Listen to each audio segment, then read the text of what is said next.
TV Imaculada, o Evangelho em primeiro lugar.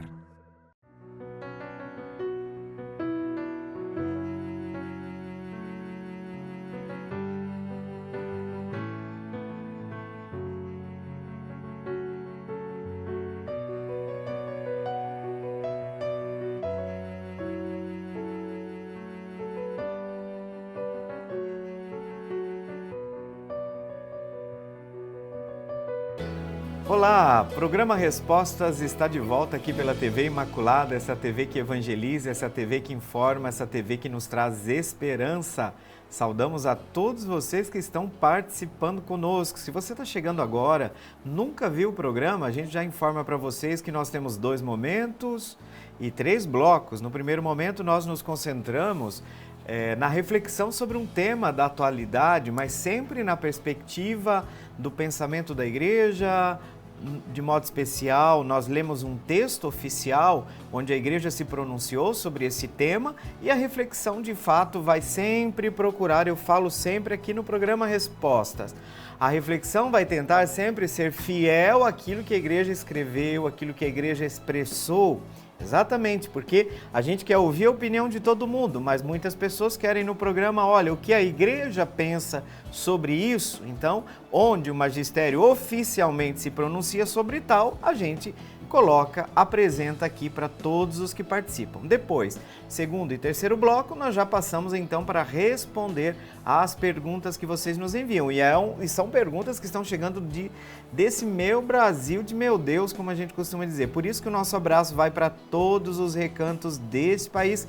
E nós chegamos aí pela Parabólica 321, canal 321. Que bom!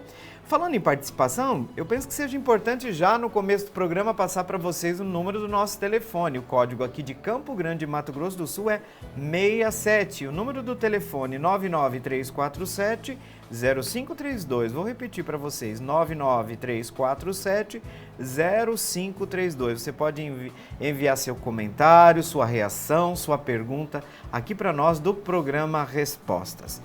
E agora nós vamos passar então para a reflexão. Vamos aproveitar ao máximo o tempo de hoje aqui no programa Respostas, dando continuidade ao tema do apostolado, os campos de apostolado dos cristãos leigos. De modo especial, olha só que bacana perceber que a igreja fala de um apostolado social. Exatamente, esse é o tema do programa de hoje, desse primeiro bloco. Por quê? Porque a gente sempre falou, desde o início do programa, dentro da dinâmica da vocação do cristão leigo, tem um fato muito importante, que ele tem uma índole, isso é próprio dos cristãos leigos, uma índole secular. O que significa a palavra secular? Vem do latim seculum, mundo. Então, o cristão não pode pensar que o exercício do seu apostolado se restringe às suas práticas religiosas e à sua vida na comunidade eclesial. Também ali, mas um campo específico da missão dos cristãos leigos é a sociedade, a vida social, o trabalho, a família, a escola, a cultura, o lazer. Todas essas são realidades que têm que ser informadas pelo Espírito de Cristo. Tá certo? Então esse é o tema do programa de hoje. Nós vamos agora proceder então com a leitura deste tema tão importante, sobretudo para você que está buscando aí o seu lugar na igreja, no mundo, porque quer viver conscientemente sua missão. Procedamos então com a leitura. Os vários campos do apostolado. Vários campos do apostolado dos leigos. O apostolado social. O apostolado no meio social, isto é, o empenho em informar de espírito cristão a mentalidade e os costumes, as leis e estruturas da comunidade em que se vive, são incumbência e encargo de tal modo próprios dos leigos que nunca poderão ser plenamente desempenhados por outros. Neste campo, podem os leigos exercer um apostolado de semelhante para com semelhante. Aí completam o testemunho da vida pelo testemunho da palavra. Nesse campo do trabalho, da profissão, do estudo, da residência, do tempo livre ou da associação, são eles os mais aptos para ajudar os seus irmãos. Os leigos realizam esta missão da Igreja no mundo, antes de tudo, por aquela coerência da vida com a fé, pela qual se tornam luz do mundo, pela honestidade nos negócios, com a qual a todos atraem ao amor da verdade e do bem, e finalmente a Cristo e a Igreja. Pela caridade fraterna, que fazendo-os participar das condições de vida, dos trabalhos, dos sofrimentos e aspirações de seus irmãos, prepara insensivelmente todos os corações para a ação da graça salutar, por aquela plena consciência da participação que devem ter na construção da sociedade, a qual os leva a esforçarem-se por desempenhar com magnanimidade cristã a atividade doméstica, social e profissional. Assim, o seu modo de agir penetra pouco a pouco no meio de vida e de trabalho. Este apostolado social deve abranger todos aqueles que aí se encontram e não excluir nenhum bem espiritual ou temporal que possam fazer. Mas os verdadeiros apóstolos não se contentam só com esta ação e esforçam-se por anunciar Cristo ao próximo, também por meio da palavra. E que muitos homens, só por meio de seus companheiros leigos, podem ouvir o Evangelho e conhecer Cristo. Decreto Apostolicam Actuositatem sobre o apostolado dos leigos. Falar de apostolado social dos leigos, penso que seja um tema extremamente pertinente, porque muitas pessoas confundem os campos. Quando a gente fala de religião, pensa a religião compartimentada numa dimensão da vida, mas a luz da fé deve iluminar todas as dimensões da nossa vida. E se os leigos, os cristãos leigos, são apóstolos da Igreja no mundo, é porque esse mundo é também a seara. Esse mundo é o campo da evangelização. Esse mundo é o campo onde se semeia o Evangelho. Por exemplo, a TV Imaculada é uma obra de evangelização. O que significa evangelização? Não é só a gente pensar que o nosso modo de ser cristão se restringe ao ir a uma igreja, mas em ser igreja. E a missão dos leigos é ser igreja onde? Quando entra dentro de um templo? Não. Ser igreja lá em casa, na família, ser igreja nas amizades, ser igreja na universidade, ser igreja lá na comunidade, no trabalho, no comércio. Tudo isso significa que o mundo tem que ser impregnado da luz do Evangelho. Mas não é com a gente impondo o nosso modo de ver o mundo, nem formando partidos que sejam expressão da nossa religião. Absolutamente. Por isso que a imagem bíblica do fermento é muito boa, para evitar qualquer perigo de interpretação teocrática do cristianismo, porque isso é um perigo muito presente dentro das ideias fundamentalistas do cristianismo. Isso é um perigo para a sociedade. Mas a ideia do fermento, você vê o fermento na massa? Não. O sal, vós sois sal da terra. Vocês estão vendo como essas imagens aqui não falam, na verdade, da propagação de um ideal político partidário do cristianismo, mas do modo de ser que ilumina todas as realidades, inclusive todos os partidos. E por isso mesmo que a igreja não toma partido oficialmente, porque todos os partidos têm que ser impregnados da luz do Evangelho. E por isso que a TV Imaculada tem essa concepção muito presente. Aqui vocês não vão ver nenhum programa indicando, por exemplo, o nome de partido, porque todas as linhas políticas têm que ser iluminadas pelo Evangelho. Quem vai fazer essa escolha? Você. Não somos nós. Nós não vamos invadir a sua consciência, porque é a sua consciência que tem que decidir. Nós vamos iluminar. O Papa Francisco tem uma frase que eu digo que o pontificado dele já valeria só por isso. Nós não somos convidados, isso é um recado sobretudo para o clero, nós não somos convidados a substituir a consciência das pessoas. Não, porque o leigo não pode ser visto mais como um empregado do padre, um cumpridor de tarefas dentro de uma comunidade. É alguém que participa também das decisões. E quando nós estamos falando hoje na igreja de sinodalidade, e o grande obstáculo vai ser isso. Ninguém está dizendo que o clero, que os padres, que os pastores da igreja não vão ser mais instância de autoridade. A questão é como essa autoridade vai ser exercida. Quando nós falamos de sinodalidade, nós estamos falando da necessidade de escutar os cristãos leigos. Ninguém está tirando da mão dos pastores níveis de decisão que tocam a eles por missão. Mas se tem um campo, gente, que é o campo específico, eu uso essa palavra aqui no programa, específico dos cristãos leigos, é a vida social. Então, falar de um apostolado social é falar que o cristão leigo e leiga, o cristão é um apóstolo do mundo, é um apóstolo no mundo. Nesse sentido, acho que melhora o termo aqui, é um apóstolo de Jesus Cristo da igreja no mundo.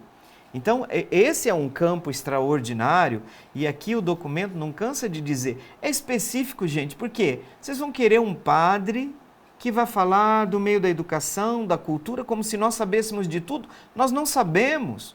Um padre inteligente hoje, mesmo dentro de uma comunidade, ele sabe que tem gente que de administração entende muito mais do que ele. Vocês estão entendendo que agora não é mais pensar um clero que retém todas as formas de conhecimento. Isso não vale mais na nossa sociedade. Se você for inteligente, você cria uma comissão, você cria um conselho onde as pessoas formadas em determinadas áreas são pessoas que, naquela sua área, são autoridade ali. Como é que o padre vai falar de tudo porque sabe de tudo? Isso não existe, até porque isso não é possível. Então, é uma ideia de uma igreja que colabora, de uma igreja que está presente dentro da sociedade, que como fermento na massa, que como sal da terra, que como luz do mundo. Eu chamo a atenção, gente, para o apostolado social, por quê? Porque, gente, desculpa falar desse modo, eu não tenho nada contra quem põe um jalequinho branco para ajudar a comunidade, mas a missão dos leigos não se resume a isso, a ter um jalequinho branco para ajudar o padre na missa. Não. O campo do apostolado é amplo, a seara, a sociedade, onde o evangelho tem que chegar, mas não tem que chegar por imposição. O cristianismo é uma frase de Bento XVI que eu sempre trago aqui no programa Respostas. O cristianismo se propaga por atração. Como atrair, né? Como atrair as pessoas a Cristo? Como atrair as pessoas à igreja? Então você, cristão leigo, tem que saber que onde você estiver, você é apóstolo de Cristo. Você é um discípulo de Cristo. Porque o mundo precisa ser informado, não é só formado, né? Mas informado, impregnado, eu vou usar mais aqui esse termo. O mundo tem que ser impregnado do espírito cristão. E o que ele tem que chegar, esse espírito? Tem que chegar nas mentalidades, tem que chegar nos costumes, nas leis, nas estruturas da comunidade em que se vive. E aqui eu posso repetir, e não vou me cansar de dizer, isso é próprio dos cristãos leigos.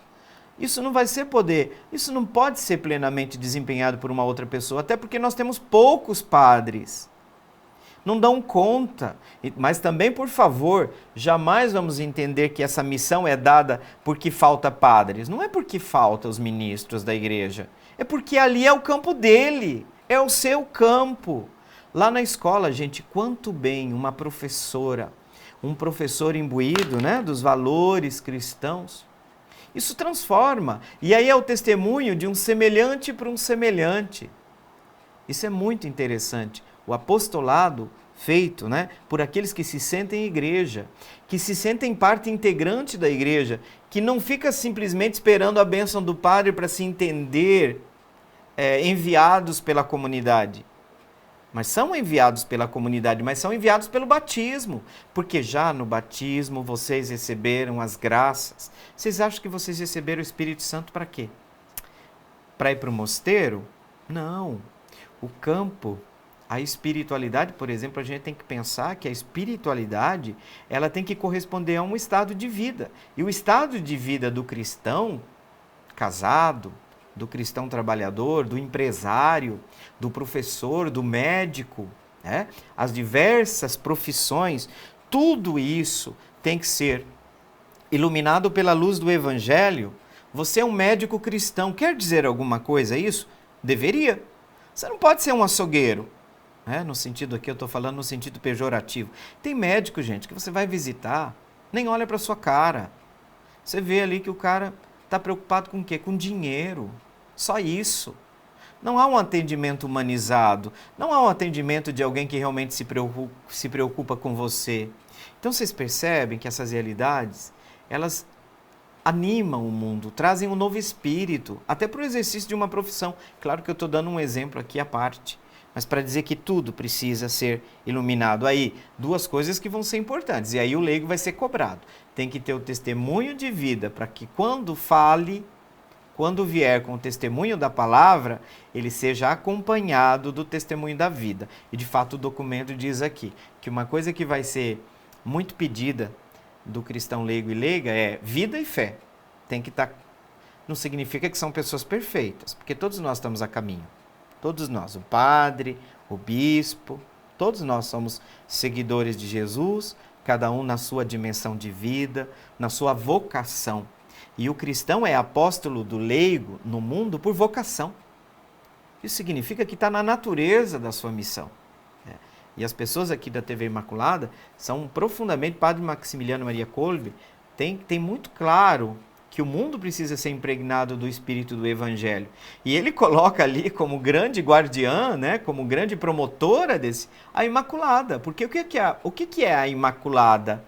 A Imaculada é o testemunho de uma mulher que, plena da graça de Deus, de tudo ela fez um cumprimento da vontade do Pai. Não houve obstáculo na vida dela. Infelizmente, na minha e na sua, porque nós não somos imaculados. Nós somos convidados a uma vida de aperfeiçoamento que a gente chama também de santificação. E onde é que você vai se santificar? Vivendo a sua fé. E como é que a gente vive a fé? Não só entendendo que a fé é compartimentada em momentos em que eu rezo, em momentos em que eu rezo o terço, em momentos que eu vou à missa, mas no momento que eu faço dessa missa vida no meu cotidiano, na minha semana. Então não esqueçam, o cristão leigo é um apóstolo da Igreja de Cristo no mundo. Chegamos ao final desse primeiro bloco, com essa reflexão que eu espero que traga luz para vocês, esse campo do apostolado social que é tão importante. Vamos para o segundo momento. Antes disso, vamos para o nosso intervalo e voltamos na sequência.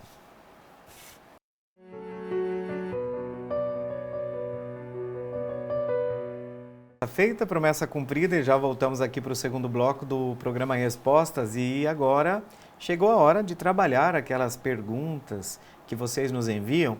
E de modo especial nós já temos decidimos inclusive dedicar o segundo bloco do programa Respostas a uma pergunta do Lucas, lá do bairro Moreninhas 3. Gente, já tem um número grande de programas que nós temos dedicado à missa parte por parte. Como é um momento muito importante da vida cristã, a Eucaristia, o momento da ceia do Senhor, nós temos consciência da importância desse evento eclesial de máxima importância dentro do cristianismo. Então aí a gente está ajudando as pessoas. O pessoal tem gostado muito desse segundo bloco, exatamente porque, parafraseando ou levando em conta aquele ditado que diz que a gente não ama o que não conhece, então, à medida que a gente vai descobrindo a grandeza dos ritos, dos momentos da missa, da Eucaristia, com certeza nós vamos vivenciando e nossa participação vai se tornando cada vez mais consciente, mais livre, mais atenta, porque o concílio pediu isso, uma participação ativa dos cristãos leigos e leigas. E agora nós estamos quase terminando a segunda parte, que é uma parte muito importante. Depois de termos falado sobre os ritos iniciais, nós iniciamos o trabalho da missa parte por parte, falando sobre a liturgia da palavra. Então, no programa passado, nós já praticamente terminamos, gente, o tema da homilia. Eu gostaria só de fazer um adendo ao programa passado, porque pode parecer que eu tenho uma visão, por vezes, muito pessimista, porque falamos da dificuldade de muitos padres, da má preparação com a homilia. Ao mesmo tempo, a gente pode dizer, e seria justo acrescentar, que generalizações nunca vão bem, quase em nada. Por quê? A gente sabe que tem muito padre que prepara bem a homilia, que oferece o pão da palavra, ruminado para a comunidade. Tem gente que sai maravilhada porque se apropriou da palavra de Deus, porque aquela palavra tem que dizer algo também para ela, aquilo que o pessoal da Renovação Carismática, eu gosto que eles usam esse termo, tomou posse, né? Tomou posse da palavra. Então, sabe que aquela palavra foi aproximada de modo que chegou perto da minha vida e eu digo, essa palavra é para mim. Então, a homilia não é que todos os padres fazem más homilias, mas tem muito padre que prepara, que tem feito com amor, com carinho esse momento, né? Então, a gente sabe que as pessoas esperam do padre como presidente da celebração, que não quer dizer que ele é o centro, mas que esse momento as pessoas esperam que o padre seja capaz de fazer essa interpretação da palavra, que aproxime a palavra da minha vida, da sua vida de casado, de solteiro, de pessoa que está estudando, que está lutando, que está batalhando. O que é um significado? O que é uma luz para a sua semana? Esse é um objetivo muito importante. Dito isso, eu encerro o tema da homilia. Mas se por acaso eu disse alguma coisa, não ficou claro, precisa ser esclarecido algum ponto, tá? Eu digo sempre para vocês, claro, a gente como comunicador não tem como dizer que o nosso aspecto pessoal não influi. Então, às vezes o padre se exalta um pouquinho mais, destaca mais um aspecto e outro. De repente tem algo que vocês acham que seria importante ser desenvolvido. Por favor, só enviar para nós, né? Sempre a gente coloca, participe do programa. E você tem uma porta. A porta é o número do telefone, 6799-347-0532. Tá? Então também a gente colhe reações àquilo que é dito aqui dentro do programa. Gente, o que acontece depois da homilia na missa? Exatamente, nós estamos falando sempre aqui da missa modelo, a missa dominical, né? Na semana nem sempre tem essa parte agora. Inclusive a homilia não é obrigatória durante a semana. Eu já disse isso. Acho que tem 2 programas que eu falei isso. Nós passamos para a profissão de fé, o credo ou creio. Ou por vezes você vai ouvir o símbolo apostólico ou símbolo niceno-constantinopolitano. Que nome grande é esse aí? O que significa, né? Então depois da homilia, a comunidade se levanta. A comunidade se coloca em postura pascal, porque chegou a hora de professar a fé publicamente, enquanto igreja reunida. E nós não começamos falando cremos, nós começamos falando creio.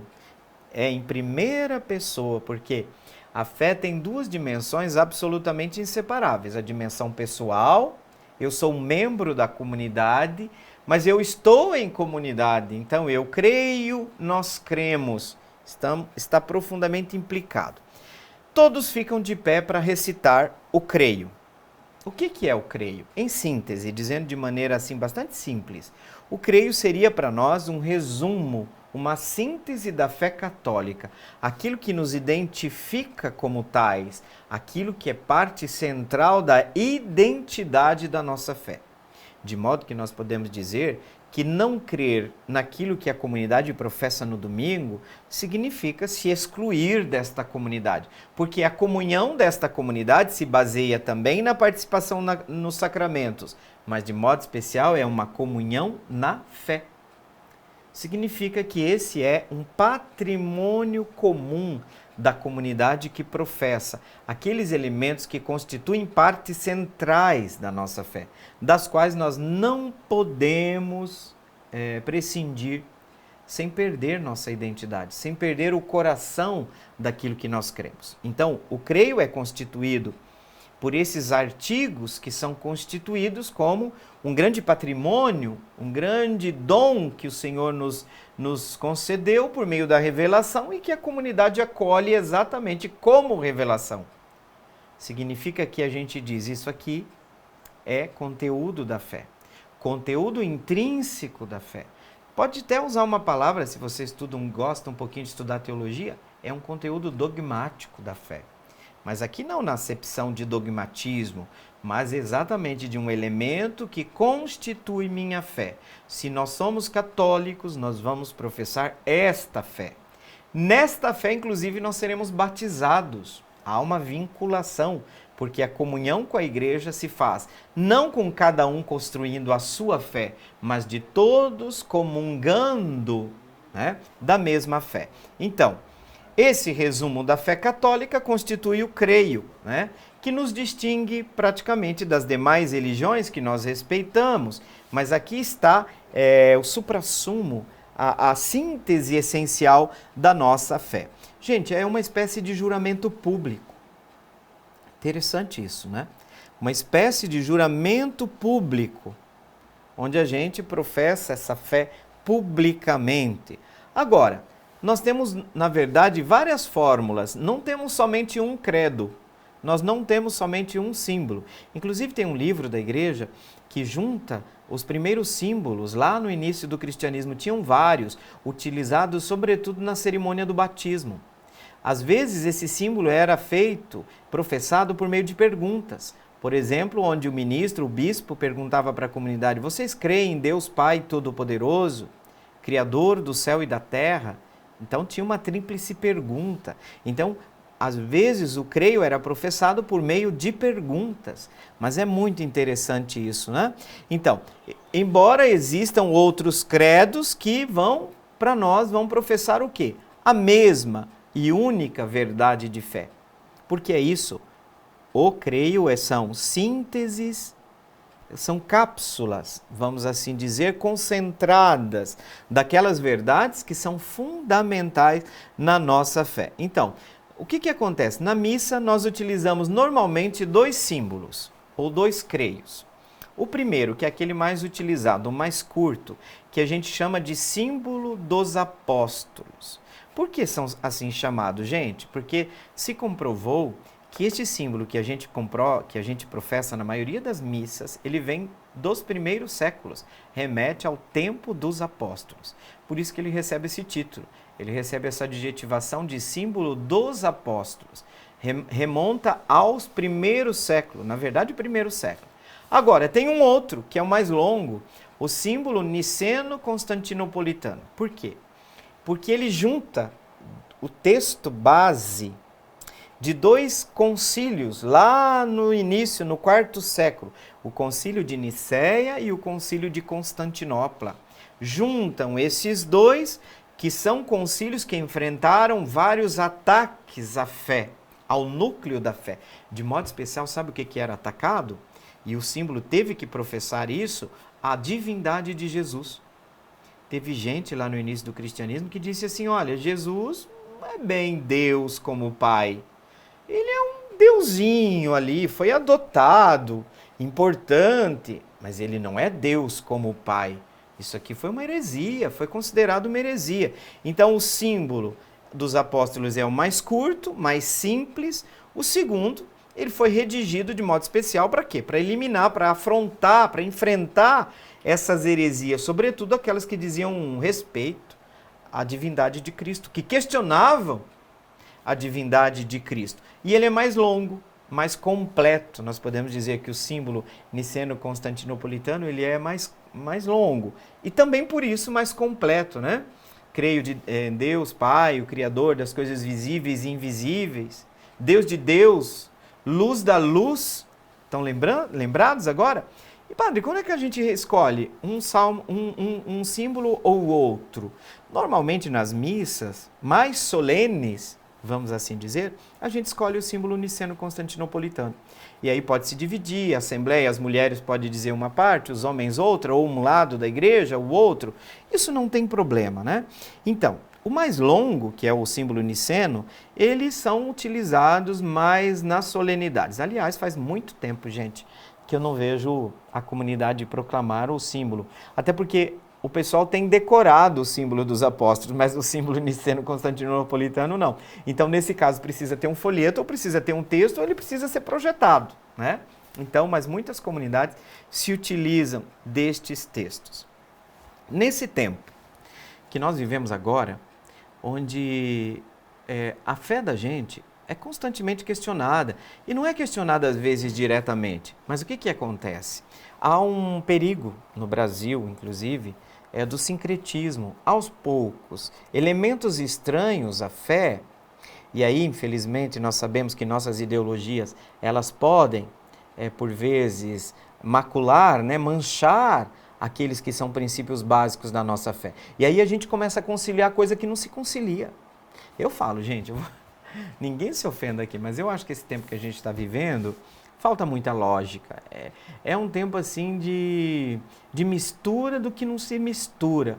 Não dá nem para falar de salada de fruta, sabe por quê? Porque a salada de fruta no final dá certo, né? Você combina os elementos. Então é um tempo meio esquizofrênico nosso, né? Aí você escuta a pessoa, ai padre, essa coisa eu não acho. Você não tem que achar nada, nem eu tenho que achar. Por quê? Nós recebemos a fé da igreja. Nós recebemos a fé da igreja. Então, o nosso subjetivo quer interferir, às vezes, naqueles elementos que são essenciais. Se são essenciais, constitui a identidade da nossa fé. Você não quer crer nisso? Você tem total liberdade, tá? Mas você não pode dizer mais que você é um cristão. Ou, pelo menos, esse elemento que constitui o centro da nossa fé. Nossa comunhão é também na fé. Nós não podemos, dentro da comunidade, cada um crer no que crê. Tem coisas que estão podem ser discutidas. Claro, tem. Vou dar um exemplo, já falei num dos programas aqui. O celibato dos padres não é um dogma. Não constitui um dogma de fé nosso. Mas esses elementos que estão contidos no creio, nós não podemos nos afastar deles, porque é se afastar da fé da igreja. Então a profissão de fé, por isso, é feita de pé, a assembleia toda, né? E aí a gente proclama, e sabemos que nós somos, digamos assim, sucessores. Nós viemos depois que uma multidão de pessoas, por essa fé, inclusive, deu a própria vida. Então, eu fico feliz quando eu lembro de que tantas pessoas, para professar a fé, se encontraram numa situação em que elas tiveram que dar a própria vida. Nós não vivemos num país que há uma perseguição nesse sentido, né, violenta, mas existem países ainda hoje onde dizer que você professa fé no Cristo, que você crê, isso pode te levar à condenação, você pode ser preso, você pode ser morto. Então, eu fico pensando nos mártires, onde foram questionados, né? Olha, se você deixar de acreditar, se você não professar a fé em Cristo, você está livre. Não, eu não posso deixar de não professar a fé. Então, nós somos membros de uma comunidade de salvação que tem no núcleo dessa fé um elemento identitário, né? E aí a gente sabe que a gente precisa muito ter clareza, mais do que nunca. Até porque quando a gente for dialogar com as pessoas que não creem como nós, as pessoas às vezes querem entender o que a gente crê. Então, não é abrindo mão daquilo que a gente crê que nós vamos atrair as pessoas para a nossa fé. É sobretudo tendo as convicções da nossa fé. E essas convicções não podem jamais abandonar aquilo que significa o que nós recebemos do próprio Senhor e que nos chegou por meio dos apóstolos. Tá? Fidelidade às fontes que nos remontam por uma tradição apostólica, nos remontam aquilo que Cristo mesmo, o Verbo eterno de Deus, revelou para nós. Paulo diz, terminando aqui para vocês, que aquilo que eu recebi eu mesmo vos transmiti. Então, quando a gente professa fé, nós estamos professando a fé dos apóstolos. Olha que graça! Aquela mesma fé que os apóstolos receberam de Cristo. Motivo de grande alegria para nós. Então chegamos ao final do segundo bloco do programa Respostas, nós vamos para o nosso intervalo e voltamos na sequência. Até daqui a pouco.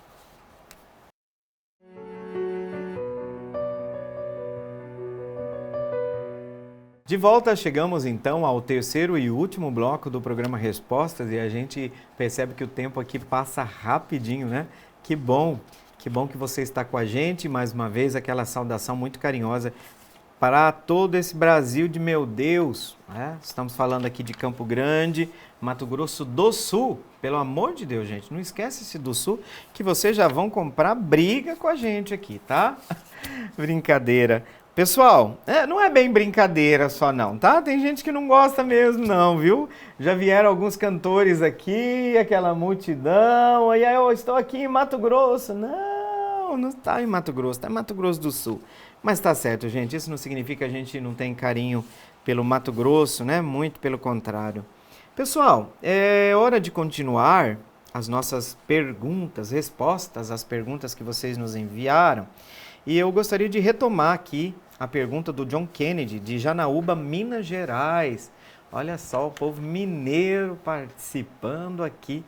Ganhei ontem um queijo de Minas, coisa boa. Gente, quando fala que é de Minas, uma certeza a gente pode ter agora. É coisa boa. É coisa boa. Tanto que às vezes é caro, né? Mas é assim, né? É assim, quase que uma realidade proporcional. Nem sempre, mas isso acontece com muita frequência. A primeira pergunta que o John Kennedy fez, por que rezamos tantas Ave Marias no terço? São 3 em 1. Eu falo que a pergunta do John Kennedy é 3 em 1. Eu já respondi no programa passado e eu também comecei, vamos assim dizer, quase terminei a segunda pergunta do John Kennedy. Qual que é? É certo falar aumenta a minha fé ou prova, Senhor, a minha fé? Eu estava dizendo no programa passado, se vocês me permitem retomar, desculpem, tem uma coisa muito presente numa oração que se popularizou muito. Inclusive, eu citava no programa passado que isso a minha avó me ensinou lá desde pequenininho. Eu era criança, eu lembro que a avó dizia, olha, a hora que o padre levantar o corpo de Cristo, a Santa Hóstia, você reza, eu creio, Senhor, mas aumentai a minha fé. A gente pode pedir para aumentar a fé? Pode pedir. Sem dúvida alguma é bíblico. Inclusive, na liturgia da palavra dessa semana, ontem, gente, dessa semana, a primeira leitura de uma das missas dessa semana. O que dizia? Paulo dizia, se dirigindo à comunidade dos filipenses, trabalhar incansavelmente pela vossa salvação. Então a gente pode pedir, por quê?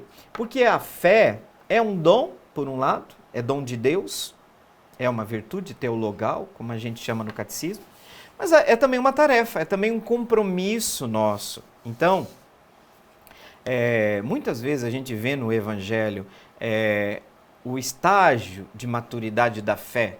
Paulo fala para a comunidade que ainda não sabe comer alimento sólido, ele está falando da maturidade do ser cristão, da fé. Encontramos, por exemplo, Tomé. Tomé não acreditou, depois participou da vida da comunidade, o ressuscitado aparece e ele faz a profissão de fé que atinge o máximo da proclamação pascal. Meu Senhor e meu Deus. Então vocês estão percebendo, o John Kennedy, a gente pode perceber que não é nada contraditório pedir a Deus que aumente nossa fé. Por quê? Porque é uma virtude que vem dele. Inclusive, é uma virtude que vai ser dispensada quando a gente se colocar diante de Deus. Quando a gente partir desse mundo, a nossa fé diz que 2 virtudes não serão mais necessárias. Nem a fé, nem a esperança. Então, a fé é uma virtude e uma tarefa. Então, a gente pode pedir, Senhor, aumenta minha fé? Pode. É um pouco mais raro. Você pode dar um significado, Kennedy, de você dizer, prova a minha fé. Por quê? A gente não pede provas ao Senhor, mas a vida, por vezes a gente pode dizer que algumas circunstâncias acontecem na nossa vida e acaba amadurecendo-nos na fé. Então, pode ser que a gente possa pedir para Deus que não afaste de nós o cair na tentação, mas as provas da fé. Não, por quê? Muitas provas são ocasiões de amadurecimento na fé. Vocês já ouviram falar isso? Muitas provas e desafios que aparecem na nossa vida não são negativas em si. Eu conheço muita gente que aderiu à fé, que amadureceu a fé diante de situações difíceis, diante de sofrimentos. Aliás, eu tenho um testemunho muito belo de pessoas que mudaram muito numa cama de hospital. Um leito de hospital, o cara mudou completamente a vida. Então, existem provas que aparecem no caminho da nossa existência, e eu não estou querendo dizer aqui que ela veio de Deus ou que ela não veio de Deus, mas que ela terminou sendo uma ocasião de amadurecimento na fé. Então, pode soar um pouco estranho, em certo sentido, dizer, Senhor, prova a minha fé. Ah? Por quê? Porque a prova é associada à dificuldade, associada a sofrimento. E a gente não quer sofrer, mas nós não podemos dizer que há uma existência cujo sofrimento se ausenta na nossa vida. Não há. Agora, o que a gente faz com o sofrimento? Dá um sentido. você pode amadurecer. Tem gente que é aquela história, né? Não aprendeu no amor, vai aprender com a dor. Infelizmente tem gente que nem com a dor. Tem gente que nem com a dor. Mas a dor pode ser uma escola? Pode. Tem muitos momentos na minha vida, eu tenho certeza que se a gente for perguntar para você que está assistindo, que está participando com a gente, já teve algum momento que você passou por uma dificuldade na vida e que depois você percebeu que aquilo se integrou na sua existência e você se sente uma pessoa mais madura hoje? Claro, não dá para tirar cicatrizes da nossa vida. Não dá. Os tombos que a gente levou na vida, não precisa jogar tudo fora. Tem coisa que a gente precisa jogar fora. Tudo? Não. Por quê? Porque ficou como uma experiência. Então eu não vejo problema, John Kennedy, que a gente peça assim, Senhor, quando a gente reza no Pai Nosso, não nos deixe cair em tentação. Significa que as tentações na vida, as provas, aqui eu vou aproximar a tentação de prova. Ou seja, aquelas ocasiões onde eu percebo, depois de fazer uma análise, que se eu cedi, se eu caí em tentação, isso é um termômetro de que minha fé precisa ser amadurecida, que eu preciso me fortalecer mais. Ou então eu percebo que não, olha, vieram algumas tentações na minha vida e eu percebi o quê? Que eu fui forte. Significa o quê? Vamos louvar a Deus por isso, né? Vamos louvar a Deus. Então eu não vejo problema em pedir que Deus nos prove, tá? Mas as provas na vida, elas vêm. Elas são oportunidades. E uma terceira parte do programa, a terceira parte da pergunta do John Kennedy, volta ao tema do terço, mas traz também a questão do evangelho. Olha só o que ele pergunta. É 3 em 1, eu falei para vocês. Agora é a terceira questão do John Kennedy. Depois do Santo Terço, pregamos o evangelho. Ao final, as pessoas aplaudem. É correto? Provavelmente, eu estou interpretando aqui, John Kennedy, vocês fazem um momento de oração, eu acho que é isso, né? Se eu interpretei bem, depois a direção do programa também pode me corrigir, tá? Depois do Santo Terço, pregamos o Evangelho. Então, acho que vocês pegam talvez o Evangelho do dia e fazem uma reflexão. Que coisa linda! Até porque, lembra quando eu falei que o terço é uma oração bíblica? Profundamente bíblica. Porque o que a gente medita no terço? A gente medita os mistérios da nossa salvação. Onde eles estão presentes? Eles estão narrados na Bíblia. Então, o terço é uma oração bíblica, sim. Tá? É uma oração profundamente bíblica. Então é bonito, nossa, vocês terminam o terço, faz uma oração do Evangelho do dia, proclamam o Evangelho do dia, né? Não é uma proclamação litúrgica como se faz na missa, mas é um momento muito importante, estão reunidos em nome do Senhor. Que belo. Ao final as pessoas aplaudem, é correto? Agora, olha, John Kennedy, se você me perguntasse dentro da missa, eu te daria uma resposta. Mas dentro do grupo de oração, não há uma rubrica, como tem no missal. No missal diz o padre, agora fala isso. Agora levanta os braços. Isso não tem uma rubrica para o grupo de oração. O que eu acho? Entrem num acordo. Quem lidera o grupo de oração acha legal, bacana bater palma, porque está aclamando, eu não vejo problema. O grupo de oração não é rígido, não tem uma lei disciplinar como tem os sacramentos, tá? Então, é um problema? Ah, mas a maioria não gosta porque acha que dispersa, porque estava meditando o evangelho e de repente vem os aplausos. Mas, por exemplo, dentro de alguns grupos da igreja, o aplauso é uma coisa muito normal. Os grupos da renovação, o pessoal do acampamento, né? O aplauso vem espontaneamente, às vezes em algumas situações. Então, eu não vejo problema. Mas se alguém dentro do grupo se sente incomodado, aí vocês sentem em conversa, né? Cristão conversa, cristão dialoga, cristão não impõe. Então, se o grupo prefere, gente, olha, a partir de agora, depois que a gente terminar a meditação do Evangelho, vamos fazer um momento de silêncio para cada um ruminar isso, trabalhar dentro de si, tomar posse dessa palavra. Pode ser feito? Gente, sem nenhum problema. Sem nenhum problema, tá certo? Então isso aqui fica um pouco mais livre. John Kennedy, eu espero que eu tenha ajudado à medida do possível com aquilo que foi sua pergunta, tá certo? E agora eu vou para uma pergunta, eu sei que vocês vão dar um pouco de risada, né? Mas é normal essa pergunta. É uma pergunta do Pedro lá de Pernambuco, né?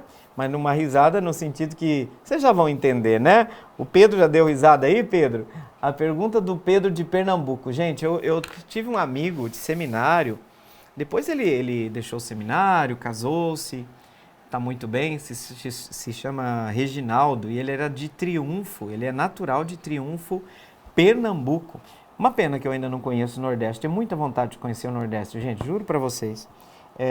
Todo mundo que volta, e aqui o pessoal tem dito que gasta menos Nordeste do que alguns outros lugares, tá? Alguns outros lugares turísticos que eu não quero falar o nome, pelo amor de Deus, tá? Que é um lugar que eu amo também, amo demais, mas é caro, hein? Gente do céu. O pessoal fala, além do preço, gente, todo mundo que vai pro Nordeste volta falando muito bem, falando que o pessoal é extraordinário, o padre é uma energia maravilhosa daquele povo. Gente, pelo amor de Deus, eu não vejo a hora de ir pro Nordeste, confesso pra vocês, tá? Então, todo mundo volta. Eu não vi uma pessoa que não foi pro Nordeste falar, eu não vejo a hora de voltar, né? Que o nordestino tem uma energia, tem uma luz, uma acolhida extraordinária, né? Isso é uma característica dos nordestinos. Então, Pedro, lá de Pernambuco, aquele abraço gigantesco e forte para você aí. Pessoal, é uma pergunta e todas as perguntas têm que ser respeitadas, né? Aqui a gente leva a sério as perguntas, porque isso aqui pode angustiar o coração de muitos, de modo especial de muitos homens. Mas, por favor, aqui eu vou levar em conta para o outro lado também, tá? Vamos fazer uma mistura de gênero aqui, em certo sentido, o homem e a mulher. Vamos lá? Gostaria de saber se é pecado mortal olhar mulheres de biquínis no Instagram. Pedro, olha só. Primeira coisa que eu vou trazer para você, até a gente comentou aqui no intervalo, né? E eu vou pegar carona na fala da Alessandra, que primeira coisa perguntou, e é o que eu ia dizer, na verdade, porque eu já tinha lido essa pergunta antes. Primeira coisa, levar em conta o estado de vida da pessoa, né? O estado de vida, independente do estado de vida, a mulher não é um objeto, e como o homem também não é, no sentido de que a gente sempre tem que olhar para a pessoa humana, primeiro como pessoa e obra de Deus. Agora, isso significa o quê? Que o ser humano, ele foi constituído, né, a nossa natureza humana, com a atração pelo sexo, entre os sexos distintos, né? Normalmente é assim que acontece e por vezes isso acontece entre pessoas do mesmo sexo, mas aqui nós estamos falando dessa realidade, já que você trouxe isso. De fato, mesmo para o homem casado, ou de modo especial para o homem casado ou para a mulher casada, né? A gente sabe que a pessoa não fica cega depois que casa. As pessoas não passam a ser feias porque você casou. Agora, você tem um compromisso. Esse compromisso precisa, em certo sentido, estar presente também no seu olhar. De modo que é óbvio que você vai olhar para uma mulher e você vai dizer, no juízo seu, né? Olha como é bonita, olha como não é. A mesma coisa a mulher, né? Nesse sentido, existem casais que até comentam a partir de um olhar estético, tá? Não é aquele olhar do evangelho que diz assim, olha, não adulterarás, mas se você já olhou para uma mulher com o desejo de possuí-la, tá vendo? Você é casado, você tem sua companheira, você é casada e você tem seu companheiro. Então a pessoa mais bonita do mundo, eu vou dizer assim de maneira simples, tem que ser a pessoa que você está junto.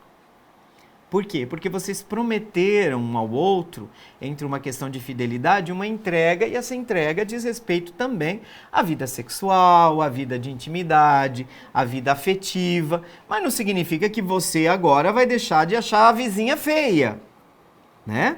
Então, o olhar, nós não mandamos nele. Gente, agora, é um rigorismo tal, se você olhar para o Instagram, como é que você vai controlar? As pessoas põem foto das férias no Instagram, vai aparecer entre essas fotos pessoas que foram para a praia, né? Agora, o problema é a foto no Instagram? Não, eu não vejo que é pecado mortal.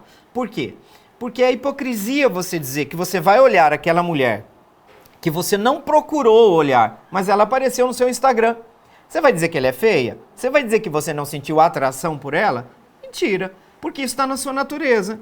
Agora, uma coisa é você fazer dessa atração um desejo de possuir aquela pessoa sabendo que você é uma pessoa compromissada, tá? E mesmo que você não fosse. As mulheres têm que sabem, né, que esse respeito da pessoa tem que ser dado sempre, mesmo que a pessoa esteja de biquíni. O respeito requer sempre, né?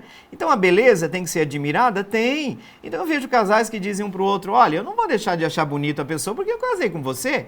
Coisa mais natural do mundo. Então, não vejo que é um pecado mortal. E se a gente leva para o sentido de Cristo que falou, olha, você olha com o desejo de possuí-la, é no sentido de que você realmente, se pudesse, você criaria uma situação para quê? Para haver um envolvimento físico-afetivo, físico-sexual com essa pessoa. Aí é uma outra esfera, né? E de fato a atração é importante até para a preservação das espécies. Ainda bem que você está sentindo atração. Normal, né? Mas lembrando que o nosso compromisso no casamento requer de nós a discrição do olhar, né? O respeito para a pessoa que está do seu lado.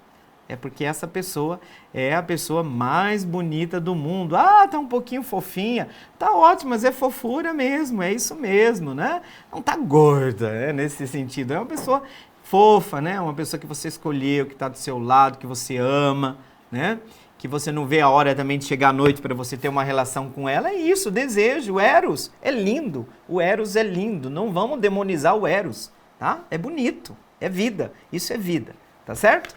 Chegamos ao final do programa Respostas, como tradição, e eu gostaria de agradecer a sua participação, a participação do Pedro. Também nós tivemos a participação aqui, deixa eu ver o nome do John Kennedy, né, para nós.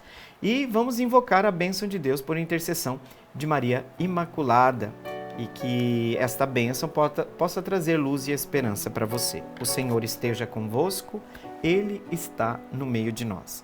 Que pela intercessão de Maria Imaculada desça sobre você, sobre sua vida, sobre seus familiares, sobre seu trabalho, sobre seus sonhos, a bênção de Deus Todo-Poderoso, Pai, Filho e Espírito Santo. Amém. Gente, muito obrigado mais uma vez pela participação no programa Respostas. Fiquem com Deus, fica a promessa de um reencontro e salve Maria Imaculada! Meu coração é para ti, Senhor. Meu coração é para ti, Senhor. Meu coração é para ti.